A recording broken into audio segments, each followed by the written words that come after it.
The last speaker is Lyndon Orr.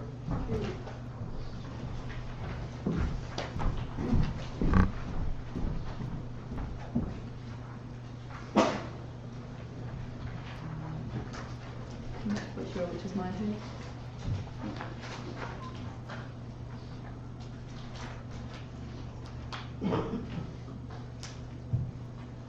Very technical. Oh, is it Down the bottom. Oh, there it finds up. Can't even remember my own name. Slide two.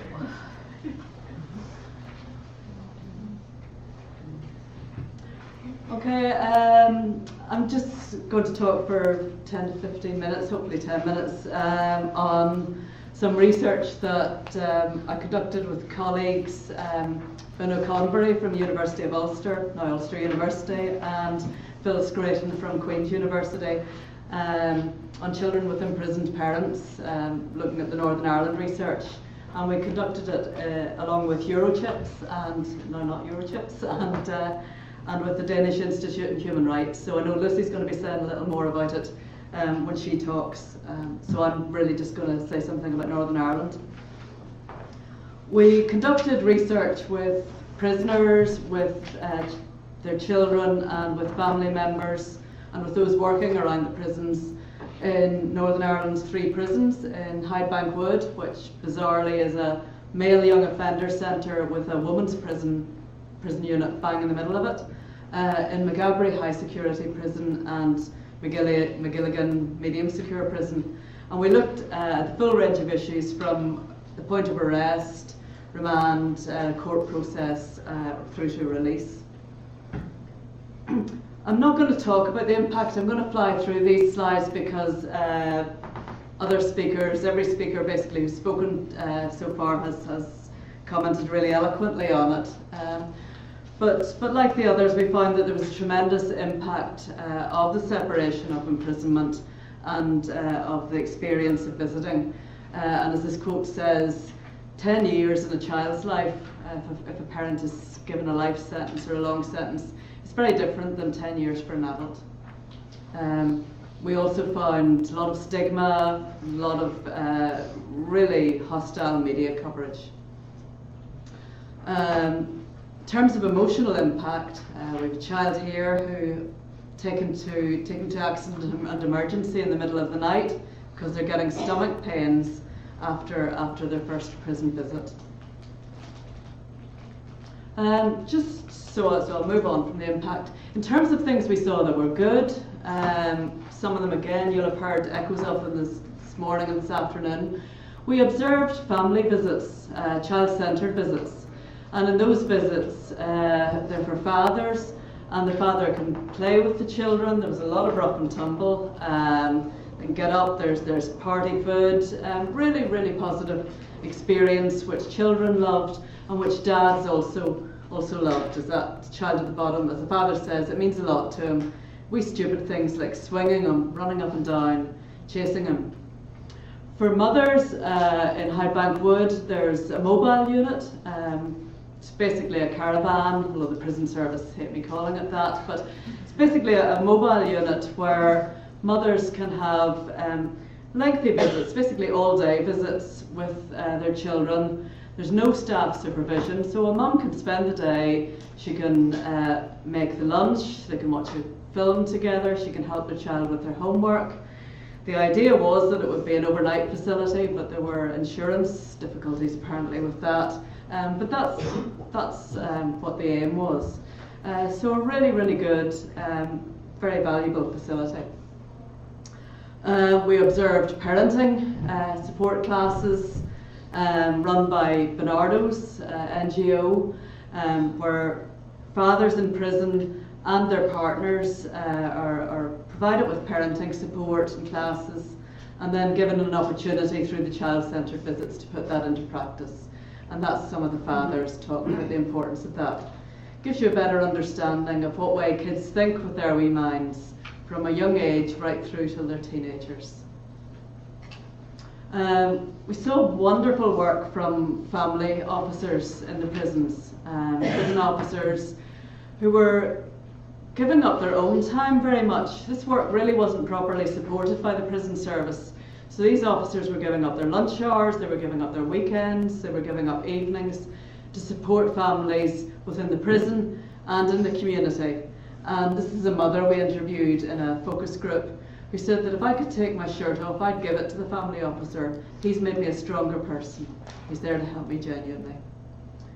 We also observed and then got involved with, and are still involved with, family support groups, generally run by family officers or run by NIACRO, run by the Quaker service in the community. And it was the judgment, it was the importance of people who are there to give you respect and not to be judgmental and to talk to people who are in the same position.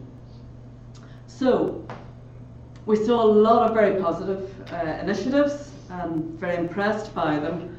However, the importance of doing independent, long-term research and spending a lot of time in prisons and not simply doing a quick tour through a prison is that you can find out what really happens. So you can go on a prison tour and you can be shown fantastic examples and you can interview people and hear about the wonderful examples.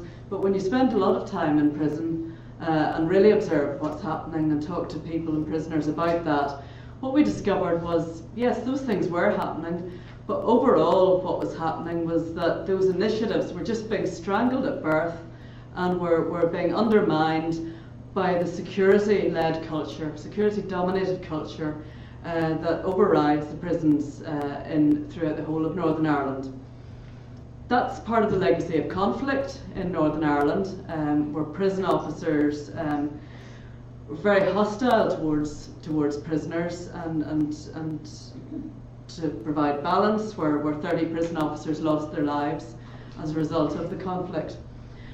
But we can see it in prisons throughout the world. I think someone said this morning that prisons are about security. That's what they do. And what we found was that degrading practices and procedures, prisoners being strip searched on the way to visits, women particularly not taking visits when they were having their period, for example, because they didn't want to be strip searched. We found that child-centred visits, for example, often cancelled because there allegedly weren't enough prison officers to run them. So you got the family officers really enthusiastic, wanting to run the family child-centred visits. Disgracefully, on occasion there were actually children queued up at the entrance to the prison, waiting for their visit, waiting to see dad, and the prison service would announce, we don't have enough officers in today, too many people have called in sick, the visit's cancelled. You can imagine how upsetting that is for children.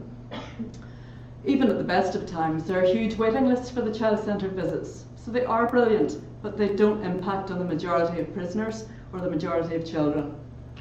We find punishments which impact on children. So prisoners being denied family-centred visits, child-centred visits, because, for example, they'd smuggled in a mobile phone or they'd been tested positive for drugs. The child hadn't done anything, yet the child's punished. So overall, we find a prioritisation of security over rights. That's getting worse because of the impact of austerity on security provision. So those NGOs that are providing very valuable service are finding that potentially what they're doing is threatened because of the cutbacks through the recession. So, in conclusion, I would argue that we need to protect the good services and the very positive work that's going on. We need to make sure that that's ring-fenced and that family officers or whatever you've got in your situation, that the people doing good work are supported in doing good work. We also need a real cultural change, as everyone has said, in relation to children and their rights and to putting children's rights and children's best interests at the heart of decision making. That means that we need to all go on doing the lobbying work that we're doing and that Lucy and I will talk about. But perhaps more provocatively, I would argue that maybe echoing a little of what Justice Sachs said this morning, we also need to rethink our attitude to prisons more generally. These institutions have been basically in the form that we know them since the late 18th, early 19th century. They're clearly not working. How much more research do we need to show us that prisons are ineffective, They don't prevent reoffending. They separate families, and they do everything that we know operates counter to desistance from offending. So I would argue that we need to rethink our attitude to prisons. We need to open that discussion and find better, more creative ways of dealing with social harm.